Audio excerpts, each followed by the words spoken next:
Today's the 19th of May, 2017. Another in series of interviews we've been conducting for people connected in one way or another to the Western Dubuque School District. Today I'm visiting with Dennis Geraghty. And Dennis has been the head basketball coach at Western Dubuque High School. How about, was it 4 years? 9 years. 9 years. Getting ready for my 10th. Amazing. We wanted to maybe just start a little bit, Dennis, with can you give us some of your background as far as, let's go back maybe to your early beginnings as a youngster, grade school, forward from there? Okay, we'll go back to about my 6th grade year. I went to a Catholic school after transferring from a public school in New York City. My mother transferred me to a Catholic school because she thought my first 3 years of public education were so bad and I needed more discipline. She sent me to a Polish Catholic high school, a grade school on Staten Island called St. Adalbert's. They had Polish nuns, Polish pastor, and I can remember vividly in the 3rd grade transferring, and on a Friday I went and met my teacher, Sister Mary Matilda, and she gave me this packet and said, know all these prayers by Monday. Well, I knew all my prayers, so I didn't look at the packet until Sunday night. I'm going to be my first day the next day on Monday. I happened to open the packet and I panicked. I called my mother and I said, Mom, look at these prayers. They were all in Polish. So we stayed up for hours and hours, but I did not get the prayers memorized. So my initial day at St. Adalbert's, we stood up at 8 o'clock and said our prayers, and I was standing there with my hands without saying a word. Sister Mary Matilda came by with a great big ruler out of her black dress that she was wearing, slapped me in the hands, and said, I told you to know these prayers. If you don't know them by tomorrow, don't come back to school. So needless to say, I learned the Hail Mary, the Our Father, and the other prayers in one night in Polish. Wow, that's impressive. Yeah.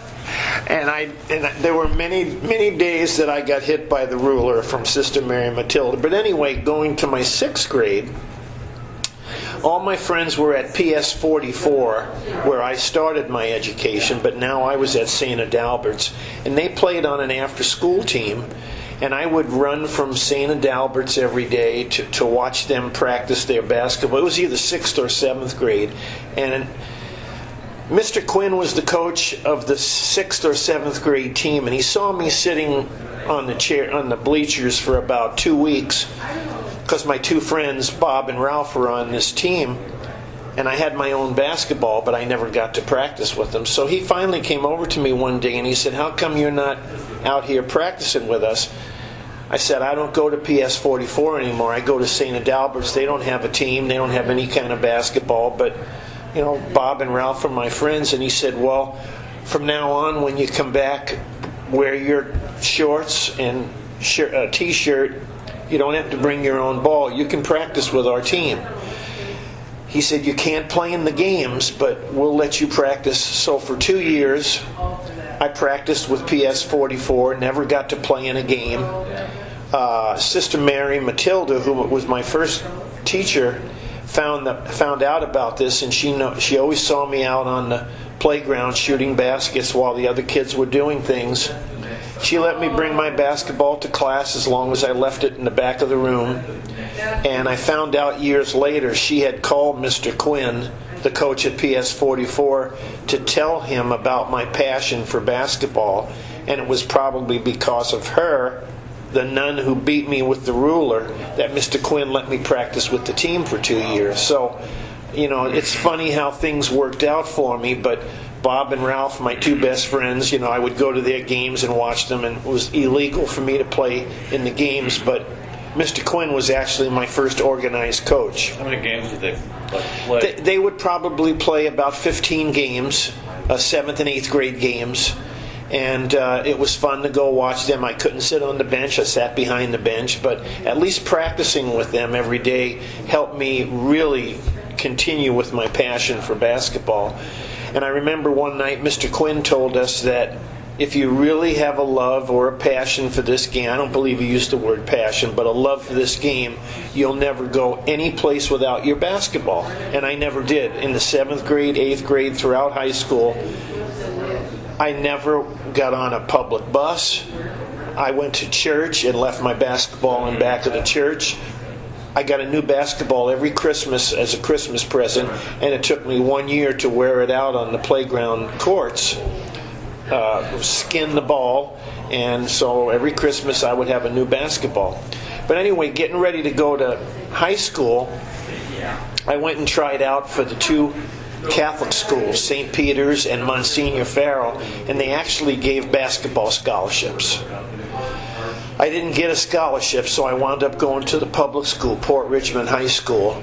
And I tell all my players this story, and I don't know if they believe me or not, but I tried out for the JV basketball team as a freshman.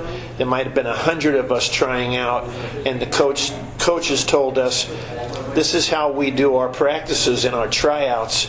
If you get a pat on the back, we want you to leave practice. We're not going to go into any long discussions, but if you get a pat on the back in the drill, please leave. You're cut that day. Well, I got cut in the first drill of the first day of practice my freshman year, and I had really practiced hard as a 7th grader, 8th grader. We were doing some kind of a layup drill, maybe the way I looked. I was a very skinny kid, couldn't jump.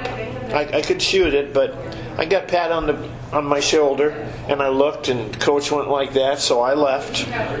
And I played CYO ball instead of high school ball. CYO is Catholic Youth Organization, and every parish has an organized team for those players who aren't playing in high school.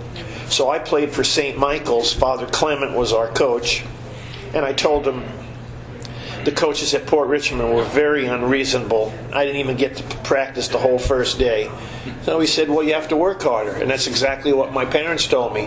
I guess you're not good enough because you haven't worked harder. Unlike some parents today who might have gone up to the school, that wasn't my dad. My dad said, you better work harder. Well, second year, sophomore year, now I'm trying out for the same JV team. Back in our high school, we had 800 in our class. So freshmen and sophomores usually played JV. Juniors and seniors usually tried out for varsity, but some juniors also tried out for the JV. Second year, my sophomore year, I made it through the first day of practice, and on the second day of practice, I got patted on the back. Only I didn't leave so easily. I told the coach, you're not giving me a fair chance. I'm as good as anybody in the gym here. And he said, we're not going to argue about it. You have to leave. So I left the second day. And that was a real turning point in my basketball career. I almost went with a lot of my other friends who said high school ball isn't worth it. I played CYO ball again. And we won the Staten Island Championship. We played in the New York City Championship and lost in the second round. And I was averaging about 30 points a game on this team. Well, finally the high school coaches found out about me. And I can remember walking the hall, and the high school coach said, we're anxious to have you try out for the team next year. Long story short, I made the JV team as a junior. The middle of the year, they moved me up to the varsity. My first varsity game, I scored 17 points. And by the time I was a senior, I made second team all New York City. I had about 25 scholarship offers. I averaged 30 points a game. And it led me to going to college for free. So I just persevered. I mean, I always prided myself in working harder than anybody. When I tell my players that my junior and senior year in high school, I spent 10 or 12 hours a day on the project courts. I'm not exaggerating. That's all I did for 12 hours a day. And it helped me get lots of scholarship offers. So, okay. In those days, as a grade schooler, and I'm reflecting on my own experience, I never had anybody say, this is the way to dribble a ball or shoot a basketball. No. Same here. We never had parents around. We were on the projects by ourselves. I never had any instruction other than when I made... Well, Father Clement on that grade school team, he was a priest who coached us, but, I mean, we just played. I got my first instruction from Mr. Matthews, who was my favorite all-time coach, my JV coach. I got my first instruction on how to do things as a junior in high school. Yeah. But there weren't clinics or camps, and if there were, we couldn't afford it. I lived in the project. We moved to the projects my freshman year when my father was assaulted and almost killed, and he was in the vet's hospital for 6 months. We had to move out of the little house into the government subsidy projects, which were pretty tough, but every projects had a court down in the middle of all the buildings, and that's where I spent my 10 or 12 hours every day without any instruction. I just shot so much I became a really good shooter. You know, and you went from the public school to the parochial school. My experience, I did the opposite. I started out like I was a farm kid in a one-room school, and my parents sent me to a parochial school for high school. And I got to tell you, I was a dead ender with a bunch of guys that didn't have any direction. Fortunately, my parents bought a farm about 20 miles away. We moved there as I was a sophomore, and this is a German farming community with strict attitudes toward education. And when I went to the public school, wow, I had to shape up in a hurry. That's where I met Jim Borgerding. And see, mine was just the opposite. I know, yeah. My grade school, the nuns were so strict. I can honestly say I didn't have to study in high school for my first 2 years, because everything I had as a freshman and sophomore at Port Richmond High School, the public school, I had in the 7th and 8th grade at St. Adalbert's. We were so lucky to get such a disciplined education in that Catholic grade school that I didn't have to bring a book home for 2 years. Yeah. I had such a good background. And the public school was off the wall compared to... So I'm the opposite. So now you're graduated from high school. Pick it up from there. I could have gone to the University of South Carolina, University of Connecticut. I chose Long Island University because one of the guys, after my senior year in high school, I played for Howard Garfinkel, famous New York scout. I know the name. Howard Garfinkel had the New York Nationals.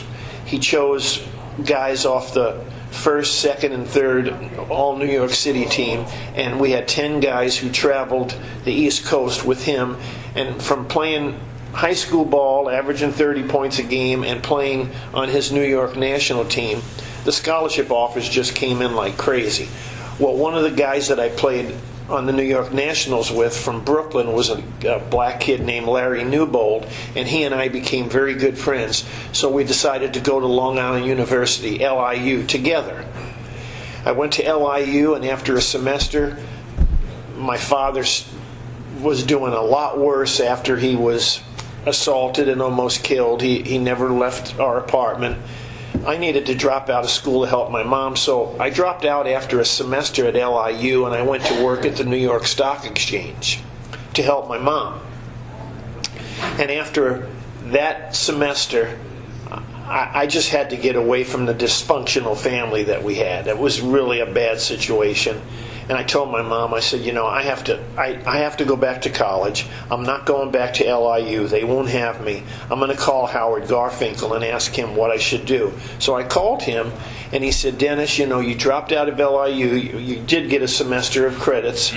But he said, I really can't call any of those 4-year schools because you're going to have to sit out a year. And he said, I would suggest you let me find you a JUCO. I said, okay. And this was like towards the end of August. I worked from February through the end of August, and that's when I said to my mom, I'm going to college somewhere. I don't know where, but Howard will find me someplace. So I called him up, and he said, let me make a few calls. So he called me in about 2 days, And he said, I got 5 JUCOs who will take you sight unseen based on what I told them. And you can play right away, and then you can go to a 4-year school for 2 more years. So I said, give me the names of them. So he did. There were 2 in Florida, 1 in California, 1 in Kansas, and 1 in Iowa. So I sat down with my mom. I said, these 5 places will give me a full ride. All I have to do is get there. She eliminated the 1 in Florida and the 2 in California. She said, based on what I know about Florida and California, you'll never go to class. She said, let's cross those 3 out. You're going to go to try to get an education and move on to a 4-year school. So she says, pick this one in Kansas or Iowa. I believe it was, I don't know if it was Hutchinson or whatever, and it was Ellsworth. We flipped a coin. I said, heads, Mom, I'm going to Kansas. And people don't believe this, but we did. I mean, back then you couldn't research these things. So I flipped a coin. Ellsworth came up. So I called Howard Garfinkel up and I said, Howard, I think it's going to be this Ellsworth Junior College in Iowa. What can you tell me about it? He said they have a great coach named Jim Carey. He has a good program. He's got a guy from Brooklyn there, Willie Walker. He needs a shooting guard really bad, and you'll be a perfect fit for him. I said, well, that's where I'm going. And he says, well, they've started classes last week, so you've got to be there tomorrow. So my mom called her sister and her brother, and they got enough money to get me a one-way airline ticket, because we didn't have the money. Right. I called them back and I said, I'm leaving in the morning. And my aunt, who had a little bit of money, I think she might have given me $25. So I got on that plane. Somebody drove me to JFK Airport. I had a one-way ticket to Waterloo, flew into Waterloo. I was at Ellsworth that next day. How'd you get to Ellsworth from Waterloo? 2 guys picked me up in a car at the airport. Okay. We're driving along Highway 20, and I'm seeing land, and and these guys said, probably the first time you've ever seen farms? They said, yeah. I said, in fact, that's the first time I've ever seen a cow in person. The guys screeched the car to a stop, turned around. Honest to God, this happened. He pulled up into the farmer's lot. The farmer was standing there. They said, get out of the car. So the farmer sees one big black guy, Willie Walker, and another white guy, and me. And the farmer says, what can I do for you? And these 2 guys are laughing their asses off, saying, we just wanted to let Dennis see the first cow he's ever seen. The farmer says, I don't have any cows. These are sows. Oh my God. Honestly. Okay. So that was my first day in Iowa. And they took me to meet Coach Carey. You guys are having fun with you. Were they ever? Yeah. Wow, that's great. And Coach Carey was a real hard disciplinarian, and I was a cocky New Yorker. One other Ellsworth story, about 2 o'clock in the morning, I lived with Willie and 3 or 4 football players, so Willie and I shared a bedroom upstairs from the people who owned the house. And about 2 or 3 o'clock in the morning, Willie says, Dennis, I can't sleep. Are you sleeping? And I said, well, I was trying to. He says, let's go get a burger. Now, it's about 2:30 or 3 o'clock in the morning in Iowa Falls. So we have to walk downtown. And as we get down there, Willie says, everything is closed at 2:30 in the morning. Everything is closed. Now, there's 6'6" Willie Walker and me walking back to our house, and a cop car comes by. And he rolls down his window and he says, what are you 2 guys up to? And I said something smart. I said, we come down here to get something to eat and the damn town is closed up. He jumped out of the car, basically threw me up against the car because I had a wise-ass mouth. And he says, don't you ever pop off like that to me again, and I never want to see you 2 walking the streets at 2 o'clock in the morning. That was my third day in Iowa. Okay. Okay, so you were one season okay. Okay, so I got recruited by Drake, Iowa State, a lot of places, and for some reason, they all kept telling me, you're going to have to be a lot better. Sam Williams was the leading scorer in the state who went from Burlington to Iowa, and I was the second leading scorer. I averaged about 26 a game, but Maury John and all these places that recruited me said, if you learn how to play a lot better defense, you'll probably help us. Well, there was a place that Willie Walker was going to go to in Texas. I said, I'm going to go with you, Willie, to Hardin-Simmons in Texas. So I went home for the summer. I can't remember I think I worked in the Parks and Recreation. Flew to Hardin-Simmons in August and was there one day, and it was nothing but a basketball factory. It was just, the coach wasn't too concerned about enrolling for classes. Classes were going to start in about a week, but he said, you'll just go over to the gym and that's where we're going to meet. And I could tell that this wasn't really what I thought it was going to be. My friend Willie was there, but so I called Bob Duax, who recruited the only small college in Iowa who thought they had a chance to get me was St. Ambrose. They were NAIA, and they offered a full ride. I had turned that down. I called Bob Duax, and I said, I'm at Hardin-Simmons. I just got here. I'm broke. Does that scholarship still stand that you offered me back? And he says, I'm no longer the coach. I had a heart attack this summer. My assistant took over, Leo Kilfoy, and he'll be in his first year, and he recruited you, and I'm sure there's a scholarship still available for you. He said, let me have him call you. And I said, well, I don't even know my phone number. And I said, I'll call back in an hour or so, but I said, I got to get out of here. So I called back. Leo was on the phone. He said, Dennis, we do have a scholarship for you. We wanted you so bad. And he said, you will be in our program and fit us perfectly. I said, well, I don't have a penny. I don't have any money. And I honestly don't. I think I might have had $1 or $2 in my pocket. And he said, I will Western Union you the money to get a flight to fly into Chicago and then to wherever, Gavin. Well, maybe he picked me up in Chicago. I can't even remember. I think he did fly to Chicago and pick me up. So Leo Kilfoy is like my father today. He's going to be the coach, and after they got the transcripts and everything, I was 3 credits short from actually being a sophomore. So he said, I got bad news for you. He said, we'll have the scholarship, but you have to sit out the first semester. You'll be eligible in January, and I think I'll be able to get you 2 more years of eligibility, because I played a half a year at LIU. I played a year at St. Ambrose. Because they were NAIA, I wound up playing the second semester and 2 more years. Okay. But Leo Kilfoy got me the full ride. They had all the rooms in the dorms were filled except for the rooms above the old field house where all the priests to be were rooming. So I roomed with all the guys who were studying to be priests at Ambrose, cocky New York kid, and all these priests. And that's how I got to Ambrose. And I became eligible in January, moved right into the starting lineup.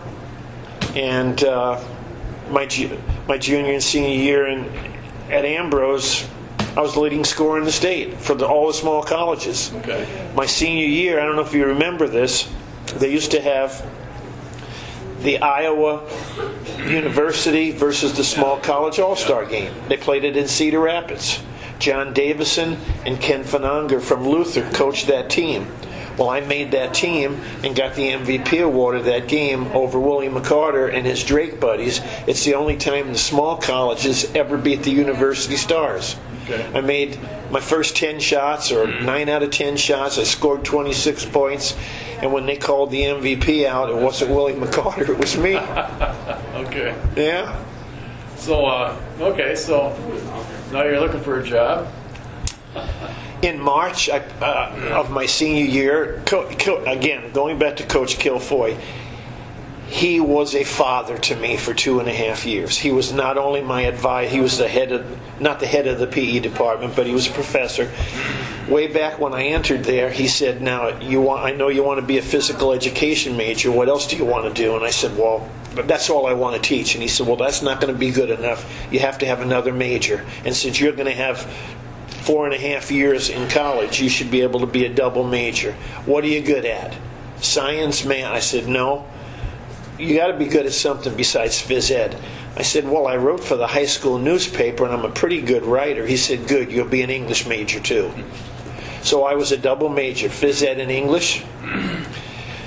Thanks to his guidance, in March of my senior year, when I was sending out all these resumes, I put that double major down, major in physical education, major in English.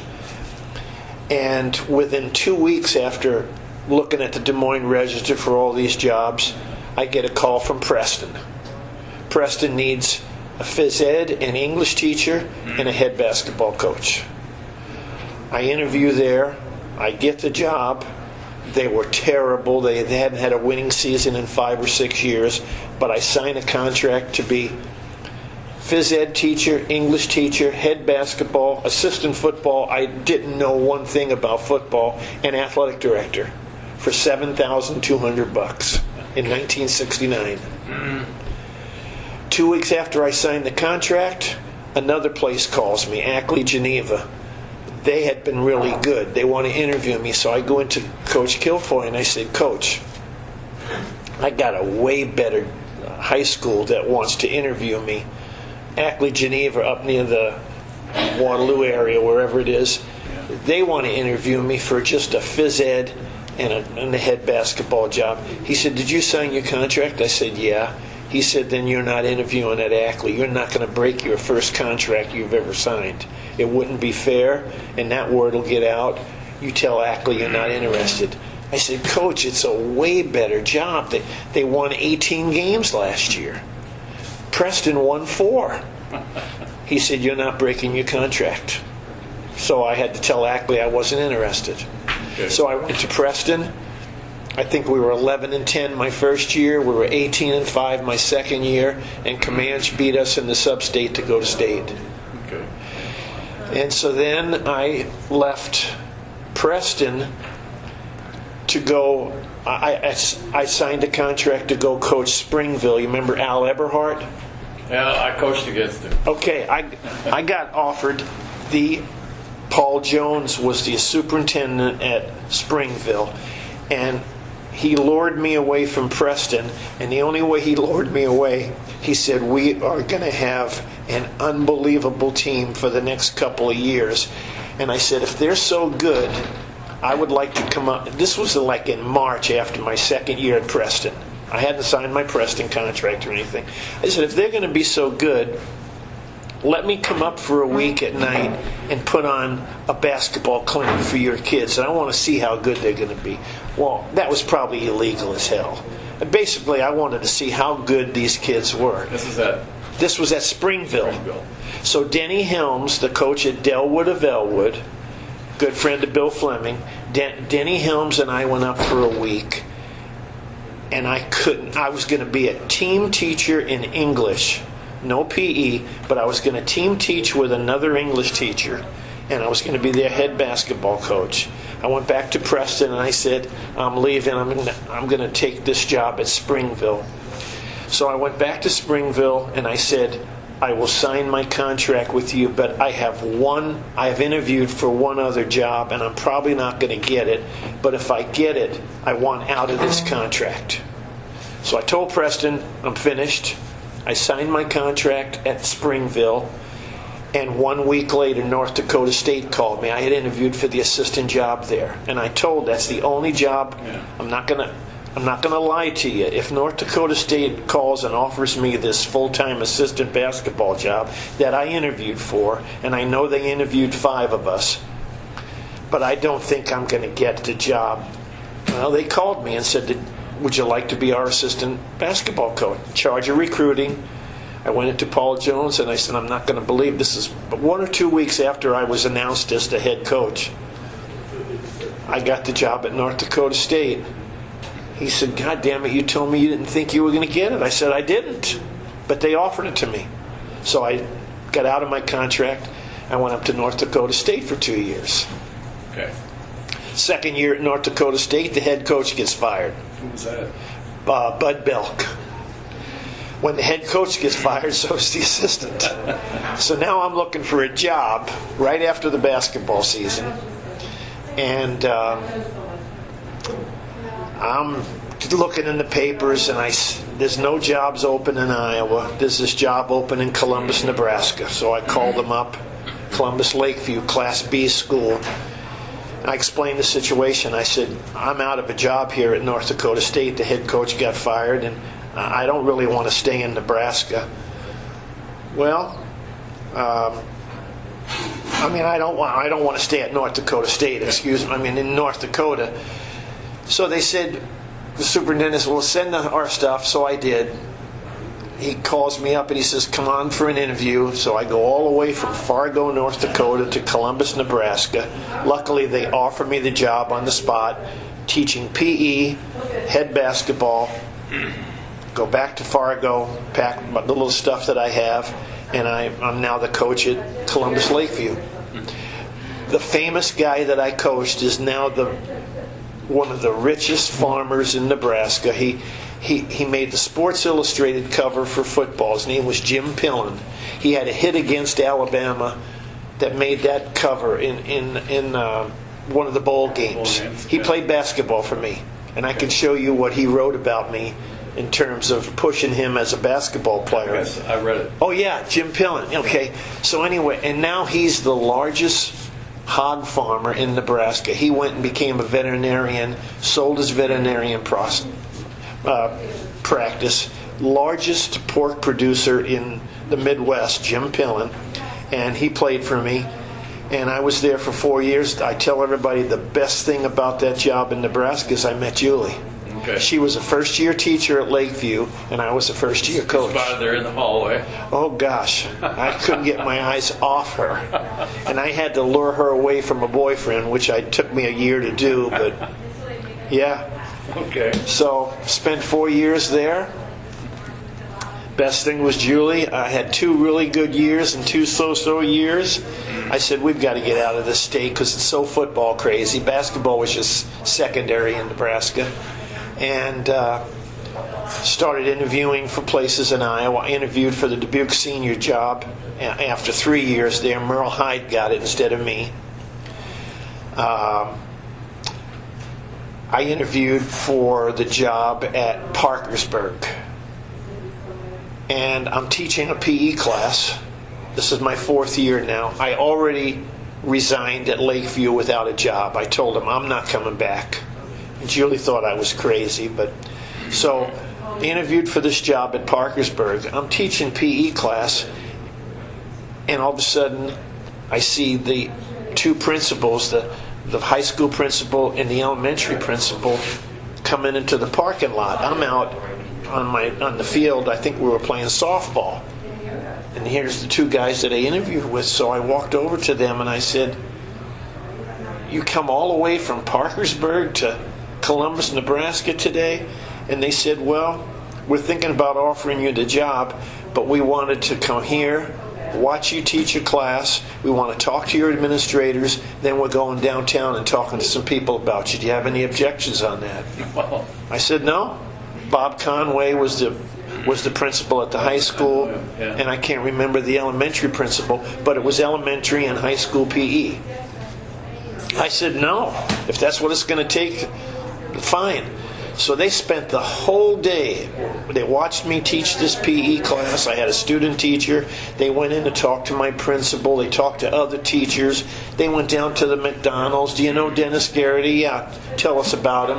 I mean, that's pretty good homework. yeah. They came to my house at 3:30 in the afternoon, sat down with Julie and me, and they said, "Well, you ready to move? The job's yours if you want." And I said, "Yeah, we're ready to move." So we packed our bags. I taught at Parkersburg. Julie got one of the best jobs she's ever had. She got the job at Cedar Falls High School as a business teacher. Okay. Spent 2 years at Parkersburg. I gave her the bad news that I'm leaving Parkersburg. I got the job at Creston. And she said, and I don't have a job, and I'm going to give up my Cedar Falls job so we can move from Parkersburg to Creston. I said, it's a 1A job to a 2A job, and I need to make this move for my professional advancement. She said, okay. So she gave up her job at Cedar Falls High School. I took the job at Creston, and they didn't have any business jobs. They helped her get the worst job she's ever had, and she's never forgiven. She taught at Orient Maxburg, outside of Creston. And she never has forgiven me for leaving Cedar Falls High School to teach at Orient Maxburg. We were in Creston for 1 year, and that's when our son, at 3 years old, was diagnosed with a rare brain disease in Omaha Children's Hospital, tuberous sclerosis. And so the AD at Creston, when he hired me, he said, my son is going to play for you for 2 years, right? Bill Nielsen used to be the great football coach at Indianola. He was the AD at Creston. He said, I'm going to hire you. We're going to hire you if my son will play for you for 2 years. And I said, no doubt about it. Well, after his junior year, this is when Nate had to diagnose, I had to go in and tell him, if I get a chance to leave, I have to leave. And he said, well, you better get a really good job because I will not. You told me Todd would play for 2 years. And we had a really good year that first year at Creston. I interviewed for the Hempstead job, got it. I go into his office and I said, Bill, I got bad news for you. I said, I can go to Hempstead for about a $6,000 raise, and Nate's going to be by a better hospital complex. Every time Nate has problems, we have to run to Omaha, and Dubuque's got a pretty good hospital situation, and Iowa City's even better, so you need to let me leave Creston here. And he said, Dennis, I will reluctantly let you leave, but it really breaks my heart that you're going to leave us. And he said, when you tell Todd and the boys that you're not coming back, that's going to be pretty hard for you, but you're going to tell them. So I did. And Bill Nielsen is one of my best friends today. He left Creston, became a born-again person, is now a pastor in a church in Alabama. Is that right? Yeah.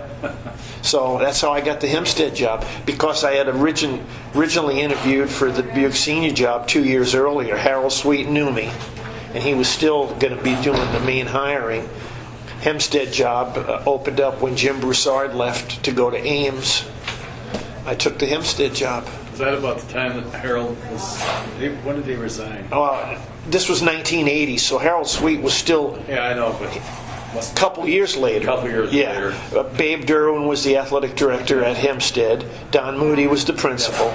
And I interviewed I came back for the second interview, and that's when Harold Sweet, they were all involved. And so that took 2 interviews to get that job, but actually I beat out Wayne Chanley for that job, who then came to senior a couple years later.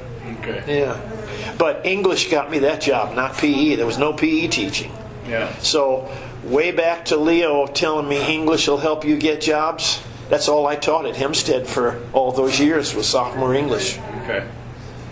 See, I went to Loris when Wayne was there. Okay. So you went to Loris. Maybe you saw me play at Ambrose. I played at Ambrose in 66 through 69. Well, no, I was out there before that. Okay. But, let's see, I go back a little bit. I started out, I needed a job. I graduated at Loris. I had student taught, and I got a call that this priest wanted to somebody, and so I went up there, and this priest, his father, Jaroslav Ruzacek, and he was from Protivin, Iowa, up in Cresco, and he needed a coach and teacher, and I needed a job, so I went up there with my folks, and as a tiny town, Czech community, and so I had no other prospects, so I signed a contract for $3,700. A coaching and teaching. And, Oh, yeah. And at the end of the year, I went to see Father. He says, I think I can have you sign another contract for a $100 raise. so Oh, boy. I stayed another year. Yeah.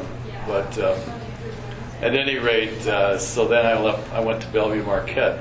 Okay. For 1 year, I didn't get along with the pastor, and then that's how I came to Farley. And I spent 6 years at Farley, and I got my master's at Loras in the meantime, in counseling.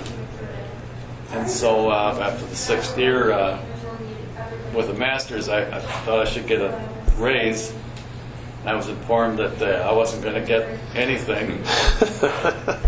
and at that point, West Dubuque was opening up a short time situation with Dyersville.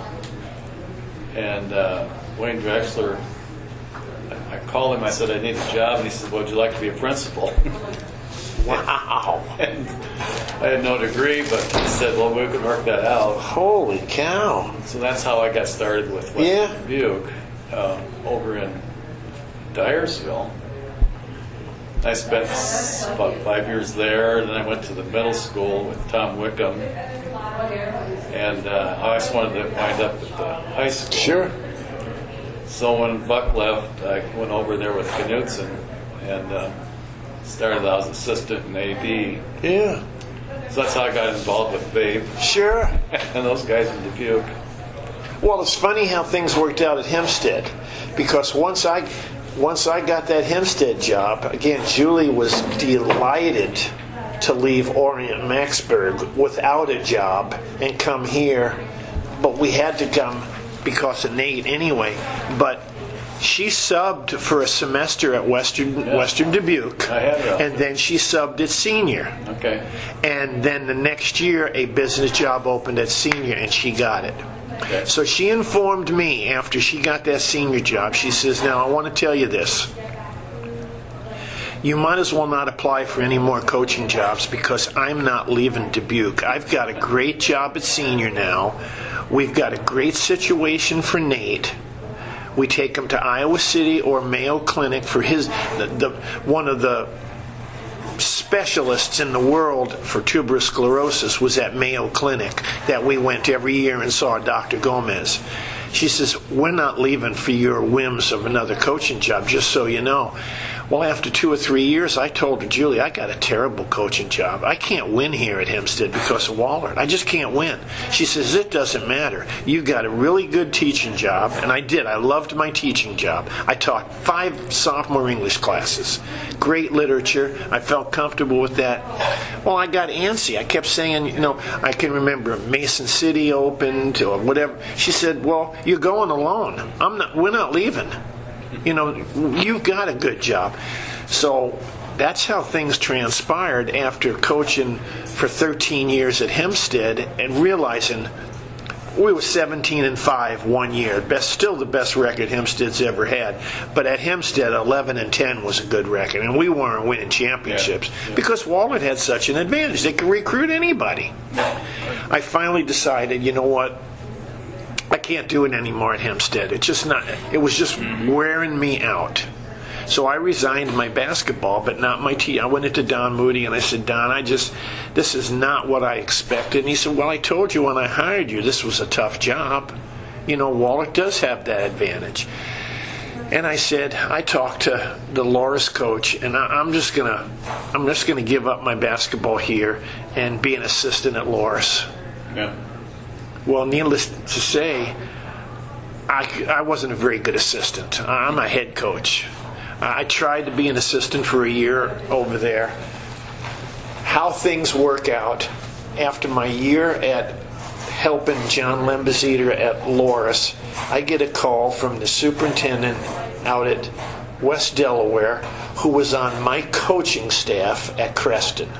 Joe Kirchhoff was my freshman coach at Creston. He's now been the superintendent at West Delaware for 3 years. He calls me up and he says, my daughter told me you went up to her and said hi at a golf meet. I said, yeah. The name Kirchhoff isn't a common name, so I went over to this gal and said, what are you doing golfing for Manchester? Is your dad Joe Kirchhoff by any chance? And she said, yeah, he's the superintendent of schools. I said, well, say hi to him. That's all. He calls me up and says, not only am I calling you to say hi, I need a basketball coach. This was in May. I said, what do you mean? He said, well, our basketball coach resigned, Rick Luke, I think it was the coach, and he said, we hired this guy from clear across the state at the guy who coached Jess Settles. And he said, they lost a child. They have the child buried there, and the wife told him, we're not going across the state. I want to be near our child. So this guy wants out of this contract here. I said, so we let him out of the contract, and I do not want to hire the guy who's here who wants the job. How would you like to come? I said, well, Joe, first of all, I can't move. My wife's not going to move from Dubuque. Second of all, you can't match my teaching salary that I'm making at Hempstead. He said, all I want you to do, would you consider driving the 30 miles and coach for 1 year, because I have no teaching openings anyway, and then next year I'll advertise it and you can be out of the contract. Come and coach for us for a year. I said, I'll come and interview. So I went and interviewed with Bob Murphy, Joe Kirchhoff. They're trying to convince me to come to their place. So I said, well, listen, we're going on a week's vacation to Birmingham, Alabama. Bill Nielsen, my former AD at Creston, is now living in Birmingham. Give me a week to think about this. I go to Birmingham. I'm sitting by their pool. And I said, Bill, let me explain this situation. I said, I gave up the Hempstead job. And he said, yeah. And he said, I don't see you as an assistant coach. And I said, I'm really just kind of a water boy over there at Loris. I said, I'm not real happy there, but this job at West Delaware is a terrible job. They were 1-20 last year, and they were 2-19 the year before.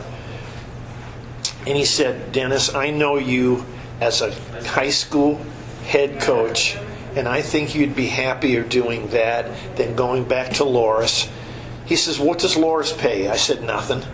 He said, what does this job at Manchester pay? I said, about $4,000. He said, that'll pay for your travel back and forth. That's about all it'll pay for. And I said, well, if I didn't think that we were going to be 1-20, I might take the job. They already told me that we're going to be terrible, and they just want me to do it for a year. So he says, well, for a week, 5 days we were actually there, and he just kept telling me, you need to do this. So in the process of that 5 days, I get a couple of calls from community people in Manchester, and one of them was Gary Grimm. And Gary Grimm says, listen, I played against you in college. I was at UD when you played at Ambrose. He said, I got 2 kids coming up in the program. And he said, I was partly responsible for getting the other coach. No, Rick Luke wasn't the coach. There was another guy after Rick. He said, I was partly responsible for getting that guy fired. Salo and I and a few others went and said, if this guy's coaching, our kids are going to Mac Valley. He said, my 2 sons and Adam Salo and Todd Klosterman, and he named about 6 people, next week they're going to be at the Platteville camp. And when you come back from Alabama, at least go over to Platteville and watch these kids. They're all going to be 8th and 9th graders at Manchester next year. So I called Bob Murphy up and I said, Bob, I will let you know next Tuesday if I'll take the job. Is that fair? And he says, yeah, Joe and I need to know. He said, come over and we'll talk to you one more time. I said, no, I'll let you know next Tuesday. So I get home on Friday from Alabama. I go over to Platteville. Saturday is their last day of their camp. I walk in and Bo says to me, what are you doing here? I said, well, I've been offered a job in Iowa, and I hear there's a bunch of kids here from the school, and I want to see if they're as good as everybody's telling me. He said, well, I hope the school is West Delaware. Okay. I said, it is. He said, those kids in the 8th and 9th grade division will get every award tonight. Unbelievable talent, Dennis. Go down there and watch them. So I watched Todd Klosterman, Brian Hart, Nolan Grimm, Brandon Grimm. I watched 7 of these kids. Unbelievable. Timing is everything. But timing is everything. But that's not going to help me as the varsity coach because they're all really young kids. So I called Bob Murphy up and I said, Bob, I'll be over tomorrow morning, Tuesday morning. He said, Joe and I are anxious to talk to you. So I go over there. I said, I saw these kids play at the Platteville camp, and you weren't kidding. Are they going to be good? But they're all going to be 8th and 9th graders. I said a couple of them might be good enough to play. If they're as bad as the varsity is as bad as you tell me, they might be as good enough to play as freshmen. I said, I'll take the job with 3 stipulations. Number 1, I get to fire all the coaches who want the job if I don't think they're going to be loyal to me. Because 2 of them on staff wanted the job, the sophomore coach and the assistant. Number 2, I get to have the camp that's coming up at the end of June. And number 3, I will not travel with the team. I want to travel with my family, and I'm not going to drive to Manchester, get on a bus. I said I have a wife and daughter who I want to travel to the games with. I said those are my 3 stipulations. I said, well, we'll let you do number 1 if you're not happy with the coaches after you meet them. If you can find another coaching staff, fine. We're not sure about number 2 because the sophomore coach has run this camp for the last 5 years and he's already got everybody signed up, blah, blah, blah. So I don't know if we can let you have that camp. And number 3, you don't have to ride the bus. I said, well, I have to have the camp. So I'm going to go home, and if you tell me I can have the camp in 3 weeks, and it's my camp, they called me back and they said, well, if you don't want the sophomore coach around, you have to give him $1,000 because he's got 75 kids signed up for this camp. You give him $1,000 for all the stuff he's done for the camp. Time and effort, yeah. You can have the camp. We'll tell him to stay away. And then when you start coming, you have to tell us about the coaches. I said, fine. All 3 stipulations, you got yourself a coach. So the first night I go over there, the sophomore coach comes up to me and says, well, I need to let you know so-and-so should have got this head job, and I'll stay on the staff if you want me. I said, I don't want you. If that's how you feel, you're finished. And I'll talk to so-and-so. He said, fine. So Hutton was the sophomore coach. I don't know if you know, a long time. He's still over there, and he's a good basketball guy, but with that attitude, there was going to be no loyalty from him. He got his $1,000, but he was finished on my staff. They happen to have Corey Coates coming in. I'm like, hey, you out here to play golf? no, I'm out here for an interview. Oh. Because No, I'm not out here for golf.